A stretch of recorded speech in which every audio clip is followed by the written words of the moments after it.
I wanted to talk about conversational strategy. This is about my conversational strategies in the modern day, like the what my mindset when I'm talking to people. A lot of the conversations we have nowadays are public. Very few conversations are one-on-one. Either you're talking to somebody in an email and somebody's in CC, you're talking on social media where there's an audience, maybe you're even talking on a stage or having a debate where there is explicitly an audience. But having that mindset that you are talking to the audience more than you are talking to the other guy is really valuable because in the year 2025, the other guy is probably obstinate. They're probably not going to listen to what you say no matter how well you express your point. But you want to express your point at least well enough that the people in the audience will think better of you, think that you were fair about expressing your point, or that they'll want to look into the issue more deeply. I have run into some people who think that it is not important to be eloquent as much as it is important to be truthful. And they think as long as they are being truthful about what they say, it doesn't matter if they are being pedantic or boring. But in order to communicate the truth to another person, that person has to be willing to listen to you.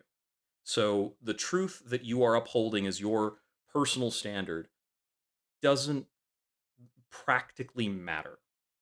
What matters is the truth that you can convey to other people, and that does require that you are engaging and that you are fun to listen to. You can be a little punchy, but you can't be too punchy because if you're seen as throwing cheap shots throughout the entirety of the discussion, I think that's very disengaging.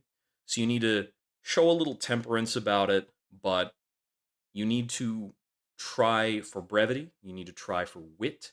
You need to make sure that you are on point, that you're not gish galloping or running off. I think most people nowadays can recognize when somebody starts to go through a litany of points that they're just filibustering more so than talking. But I wanted to share that with people because I found that that's a very grounding mindset. When I'm talking to somebody who's very frustrating, I can mentally separate this person is frustrating, but I'm not talking to them. This conversation is not for them. It's not between me and this frustrating person. The conversation is between me and the audience watching me having the conversation, and the frustrating person is like a prop. So I don't need to concern myself necessarily with how much they're frustrating me because implicitly while I'm having the conversation, I'm having a mental aside to the audience being like, hey, get a load of this guy. Isn't he freaking crazy?